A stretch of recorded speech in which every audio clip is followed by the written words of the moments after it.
Welcome to United TV. This is our Bariatric Friday, January 12th, 2024. We are going to have Dr. Irgau joining us. This is the first episode of the cycle. I'm going to let Dr. Irgau in. All right. Good afternoon again. My name is Kemal Erkan. I'm the chairman of American Surgery Center. I'm here with Dr. Isaias Irgau. Dr. Irgau, how are you doing? I'm doing great, Kemal. Glad to be back for our favorite show, Bariatric Friday. All right. So, Dr. Irgau, we have two different things today. One is I want to start with our survey questions, and then see if we can actually, let me see if I can bring them up. So, all right, so these are one, two. So this one's first one. Okay, so I'm starting with the first one, and it's going to be on our third screen. So the idea here is for us to kind of just have enough answers on these surveys. So I did this for our 2 p.m. Event, and then as I was doing it, I liked the interaction that we were getting from different groups. And also a lot of things that you and I, we try to provide more education, more information, more knowledge, and knowing who we deal with, not just patients, but overall the society itself. This is giving us a good background on the issues. We are not running this based on just one specific group. We are not running this for it's not my followers, so it's being promoted in the United States, and it's not promoted for people with morbid obesity only. It's promoted for everyone, so I cannot separate. The only filter I have is 18 years as this floor, and the rest, there's no other restrictions other than for those who are in the United States. So the first question that we had is about how people actually see the obesity, and I'm going to actually read this for you, and then I don't know how much you can kind of see from the third screen. Question number one, which weight loss method do you find most effective for morbid obesity? So, and you and I, we are not surprised with this answer because 76% of the people, they think that diet and exercise is the most effective way. So, and then bariatric surgery was the second one with 18%, and there's medication, which is 6%. So we talk about these issues because we know that many people don't know that bariatric surgery is the most effective tool to fight morbid obesity. And this survey shows us that most people, they still don't know this is the case. Now, of course, we have limitations, so we have to kind of make some adjustments when we are processing these results. But it's interesting how people think that they can lose weight with diet and exercise. And that's maybe true for you and I and maybe Sean.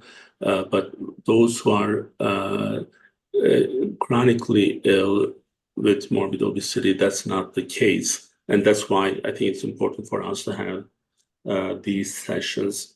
And I know we'll have a different sessions to discuss these results, but I just want to kind of put these out there. And then if you want to add anything before I go to the second question.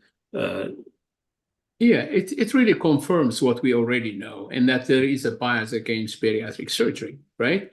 I mean, if you had placed the same question about cancer treatment, whether surgery was more effective to remove a colon cancer as opposed to a medication, what would the answer be, right? The vast majority of people would say, go to the surgeon, right? Get it out. So there is really a bias toward obesity because not only there is obviously a misunderstanding or not enough knowledge about bariatric surgery, but there is a bias towards what obesity is. Whether it's a disease or not, people still think it's a self-inflicted condition that people should be able to address, just like the length of their hair or the length of their nails, you know what I'm saying? So that is the bottom line, really. And it reinforces that, and it also makes it hugely important for us to continue doing these sessions, really, to try to divulge the knowledge of bariatric surgery as a very effective, very often life-saving and extremely important medical treatment. Definitely. Now, I'm going to go to our second question, since we are going to discuss these later on anyway. The second was, how often do you discuss the importance of obesity awareness in your community? So regularly is 22%, occasionally 17%, and rarely is 61%. So that's, again, like it's telling us, kind of confirming what we already know.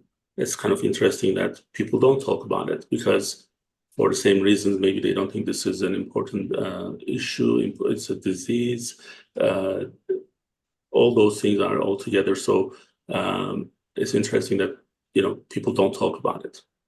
Yes, yes.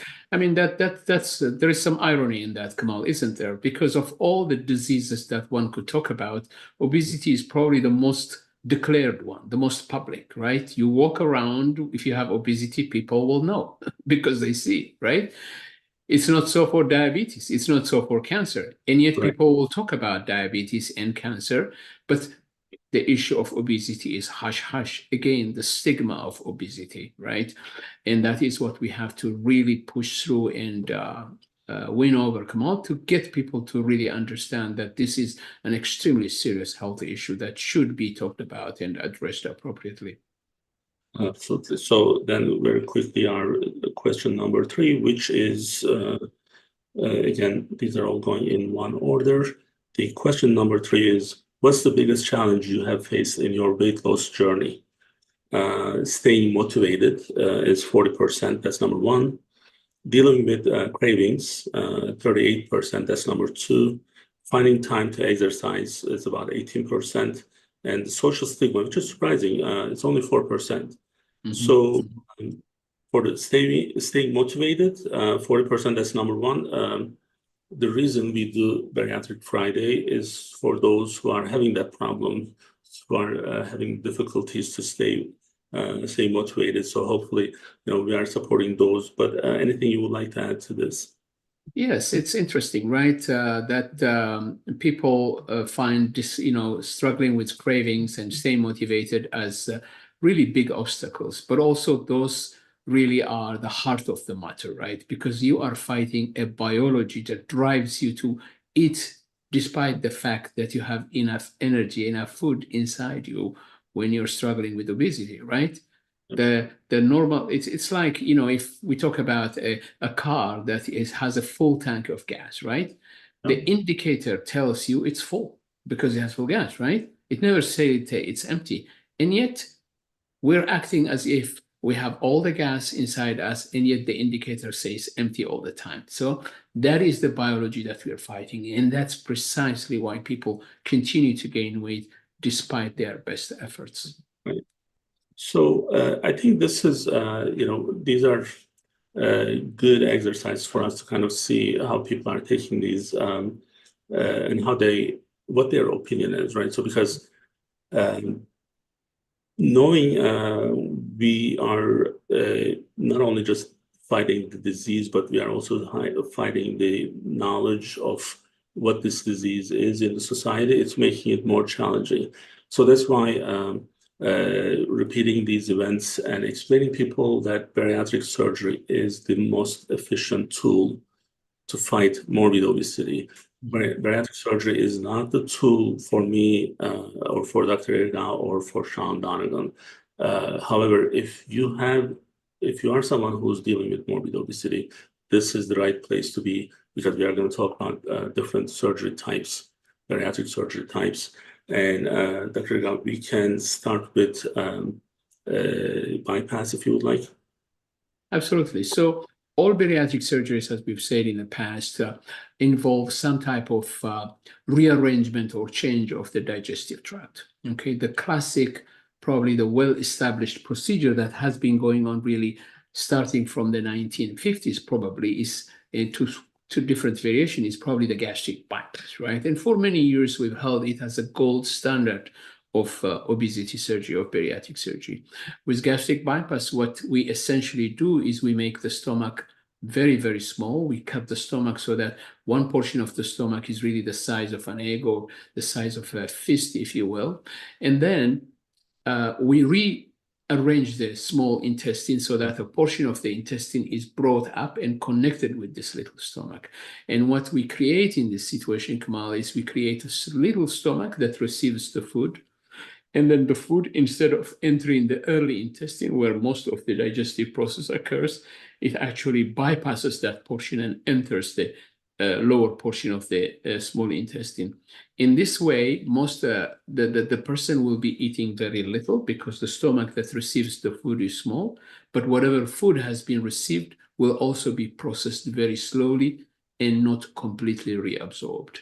So the end result will be our body will be receiving much less of whatever food has been eaten, right? So that's really the classic procedure, the standard procedure that we perform for many, many years. In fact, our practice, Korea's introduced the laparoscopic method of this procedure early in the 2000s. I believe we started our first procedure in 2001. And for many years until the advent of the gastric sleeve, that's the procedure that we perform. We perform probably 600-700 gastric bypasses a year for many years. Still, we perform gastric bypass. Still, gastric bypass is a very important component of the procedures that we offer.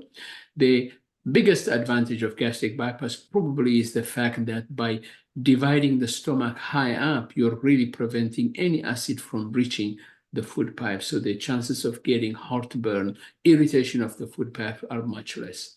Gastric bypass still has an advantage over the sleeve, for instance, in terms of its ability to control blood sugar, so diabetes. And obviously, in terms of weight loss, probably there isn't a huge difference between the gastric sleeve and the gastric bypass, Kemal. So that by itself should never be the number one criteria for choosing the gastric bypass over the sleeve. Importantly, we have to realize that the long-term implications of gastric bypass, including the fact that by not reabsorbing nutrients, you can actually expose yourself to vitamin deficiency in the long term, which can lead to hair loss, which can lead to bone weakening, which can lead to poor healing, even nerve damage. These are real problems. So anybody who has had gastric bypass must be taking vitamins in the long term and have blood work on a regular basis to make sure that that's not occurring. The possibility of forming ulcers at the connection between the intestine of the stomach is also real, particularly if the person takes certain medications known as NSAIDs, which are aspirin or aspirin-like medications. Of course, smoking is an absolutely no after gastric bypass because that can lead to ulceration as well. So gastric bypass, a very important procedure that we offer, that we've been offering for many, many years, is still an important procedure. So basically, if someone who's probably over 50 with certain conditions like diabetes, heartburn,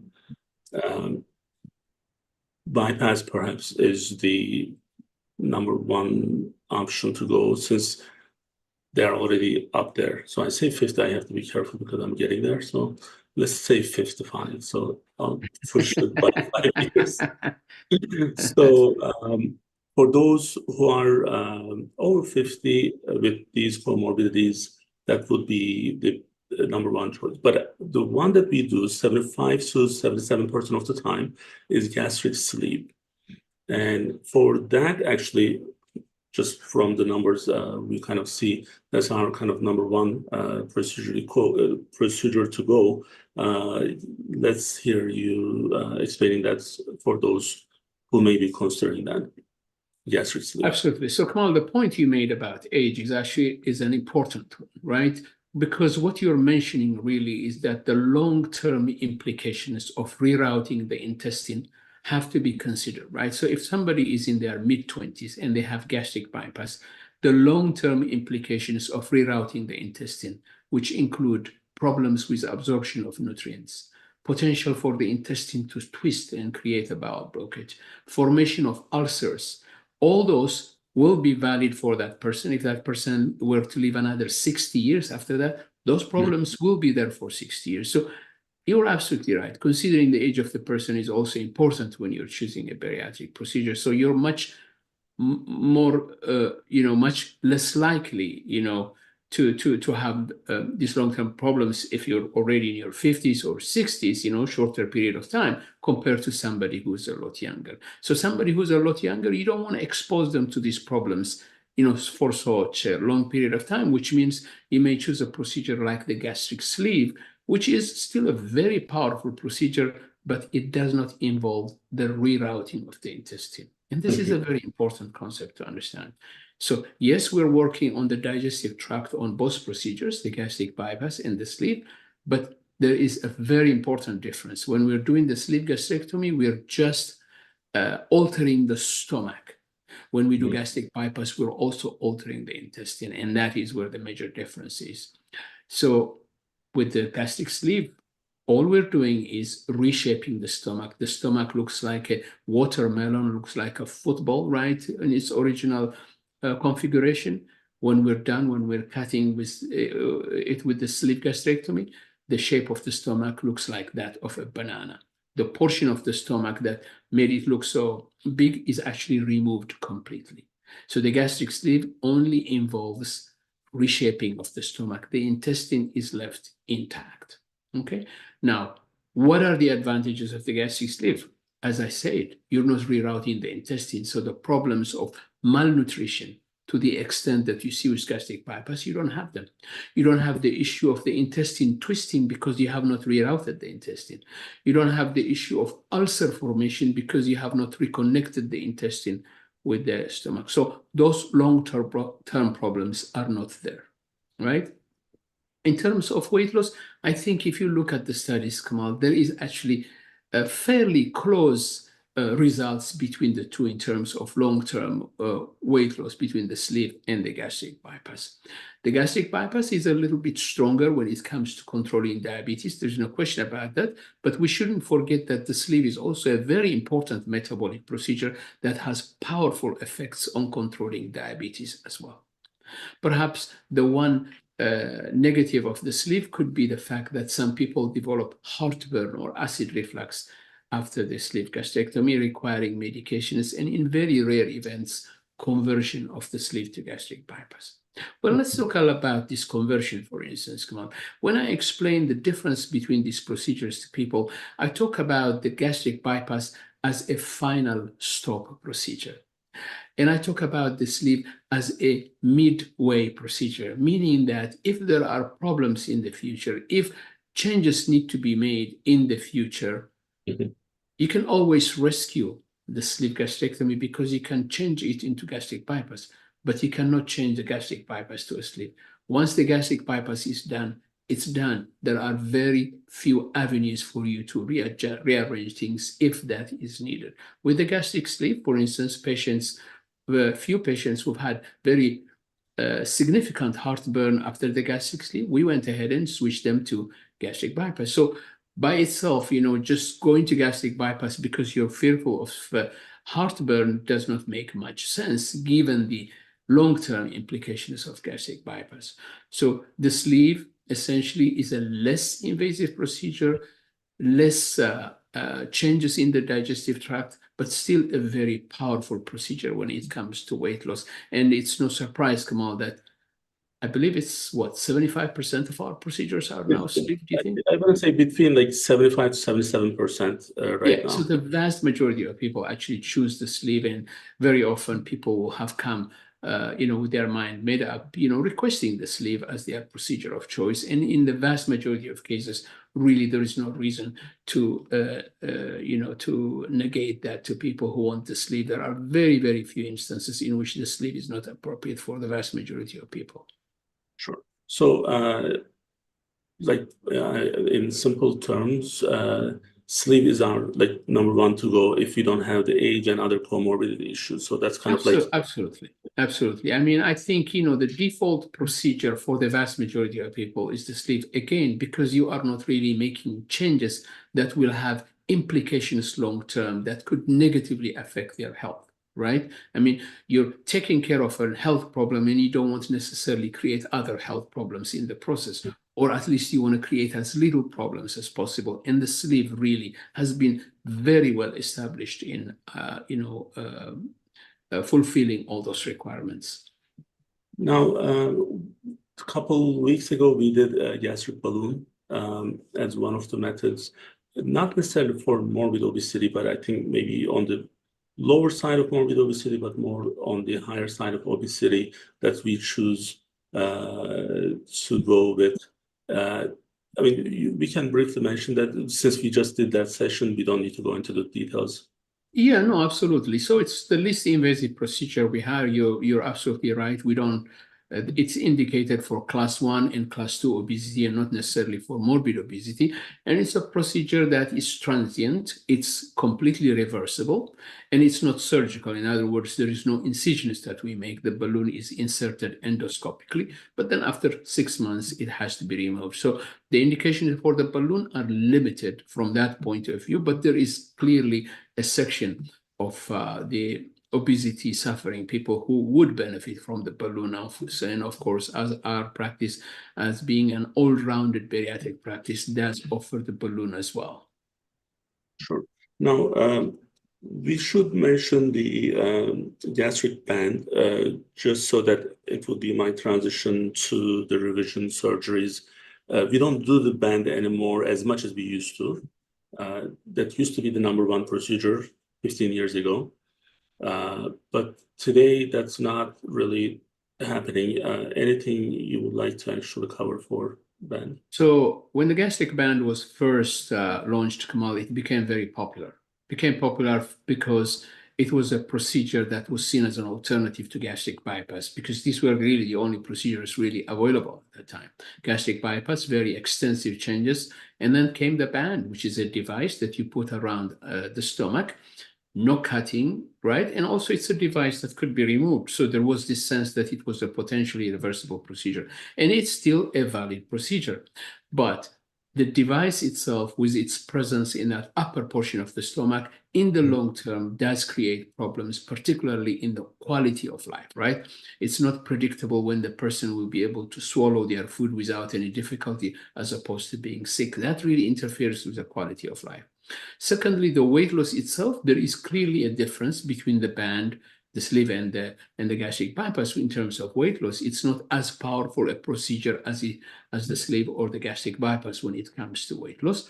And then there is the added issue of having to do adjustments of the band. Patients have to come to the office from time to time to have their band tightened or loosened, right?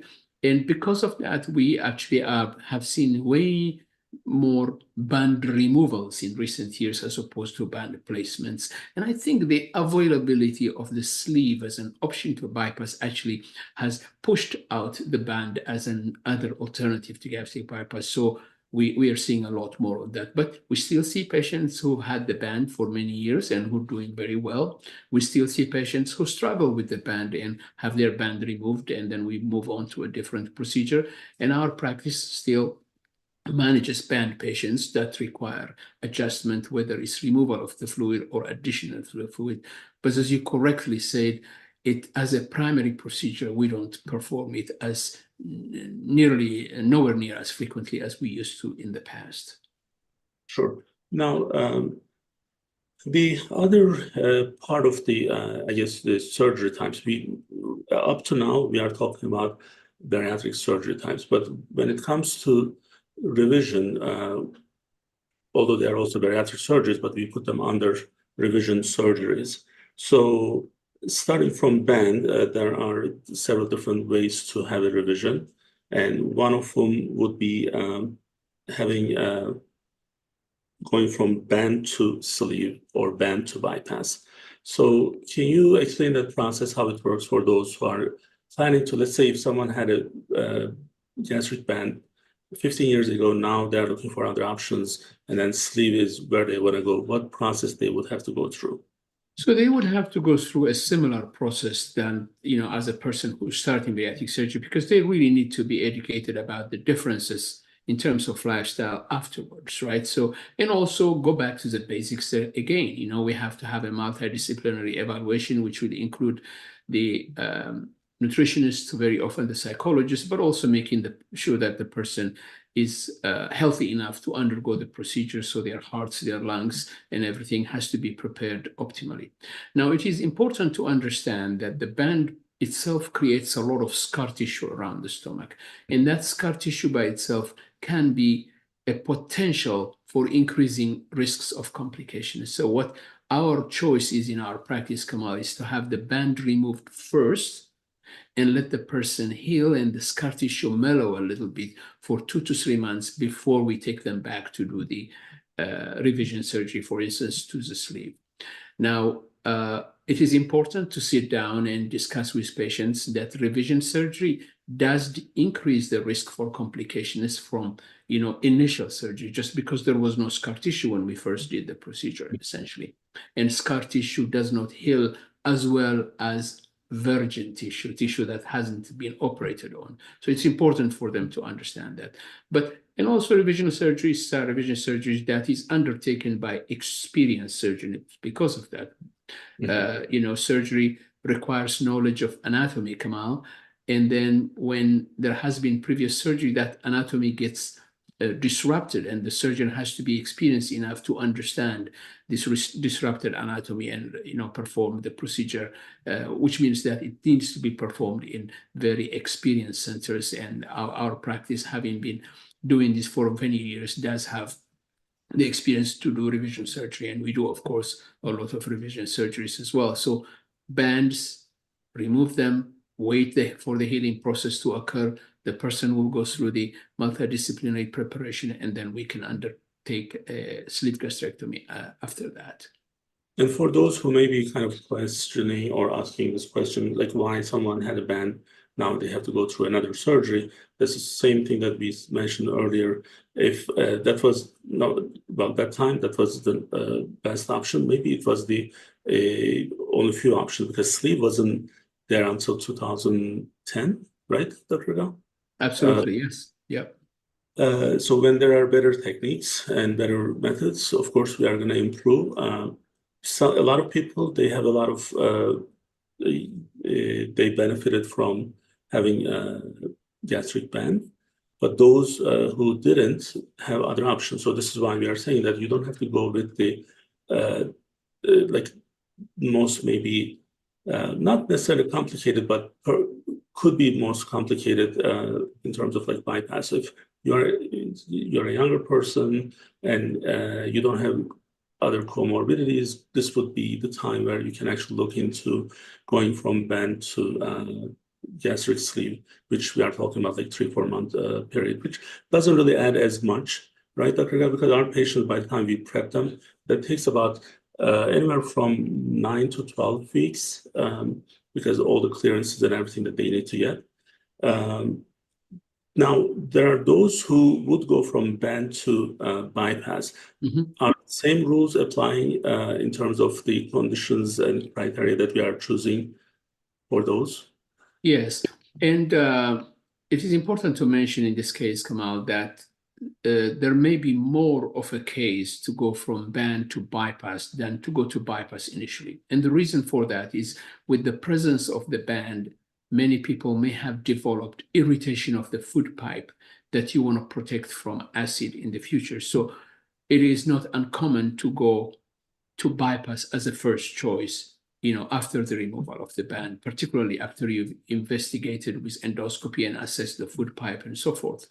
There is a school of thought among some bariatric surgeons which says that if somebody hasn't done very well with the band, they should go automatically to bypass, just because they're thinking, well, the band is more or less a restrictive procedure. So going from one restrictive to another restrictive procedure like the sleeve does not make any sense if the person hasn't succeeded totally. I'm not sure we should adopt this dogma necessarily because everybody is different. So it is important to really have an in-depth conversation with the patient as to why they have struggled, as to why that revision is necessary, and obviously for them to understand the implications of going to sleeve or to bypass. That's a very individual conversation that we have to have with the patients, but obviously both options are there.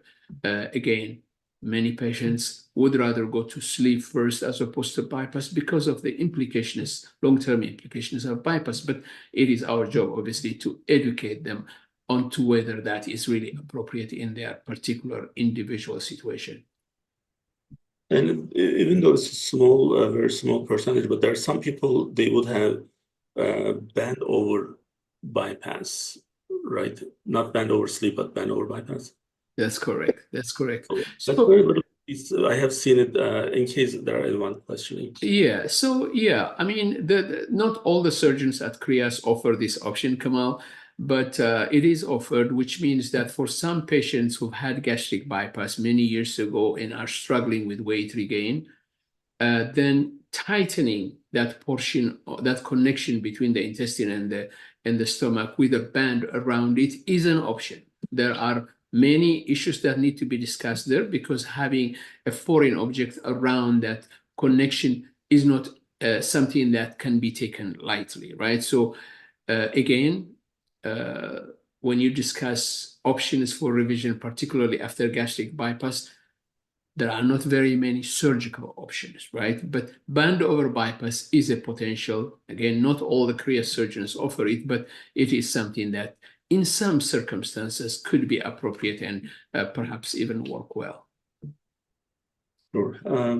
In terms of other revision surgeries, we do. So the one procedure we haven't obviously mentioned is the duodenal switch, Kamal. The duodenal switch is the procedure that is not done as commonly, but it is a procedure which is in a way similar to gastric bypass, right? There is clearly a removal of a portion of the stomach, just like the sleeve, but then the stomach is reconnected to a much lower portion of the intestine. And at the end of the procedure, the portion of the intestine that will be processing, digesting, and absorbing nutrients is much, much shorter than the gastric bypass. And the duodenal switch is the procedure that really offers the best in terms of total weight loss in the long term. It is very powerful with diabetes, but also it is the one procedure that will have the most implications long term in terms of vitamin deficiency, perhaps change in bowel activity like diarrhea. So it is offered in our practice. It's not as commonly done as the sleeve or the gastric bypass, but it's an option that we offer, particularly with patients who had the sleeve already and they are struggling to lose all the weight that they wanted. The switch is one option that we offer as well. And actually, now looking back and see what we are dealing here is only 1% of the patients who have the criteria for bariatric surgery is getting bariatric surgery. That's 1%. So that means there's 99% who's not getting it. So that means, again, I always go with the idea of don't kill the good for perfection. So meaning that when we have 99%, in that 99%, 95% of that is looking for first-time bariatric surgery. Right. And those are people who are suffering from this chronic illness, morbid obesity. So if they can choose anything between gastric sleeve, gastric bypass, band, other things, the options are available. And then this is something that we made it even much easier for those who find the process more difficult. What I'm trying to say here is we have designated case managers who are in touch with you on a daily basis. They make your appointments, they follow up for your appointments, they remind you what you need to do, when you need to do, when you need to sleep, when you need to get up. So they pretty much in charge of your life for the whole process. And that is not something that's common in any of the other programs. So that's why I'm extremely comfortable for what we are offering here for our patients. who are looking for this operation. And also, it's a same-day procedure. So you come in the morning and you go home in the late afternoon. So after the procedure, you stay there for 6 to 8 hours, which averaging 6 hours is more these days than the 8. And that's the wonderful thing. So, I mean, life can be complicated. So I have this little eye thing going on. So that's why I'm hiding it with the glasses. But it doesn't go away. So it's with me for 5, 6 days, probably minimum. But after the bariatric surgery, you go home on the same day. That tells you how efficient we made this for our patients. So this process is the best way to find a new life, a new chapter in your life, and hopefully we can be part of it. Dr. Erkan, thank you so much for joining me today. So we'll be back. Thank you, Kemal. Thank you. Appreciate it. Of course. So we'll continue the discussion. Okay.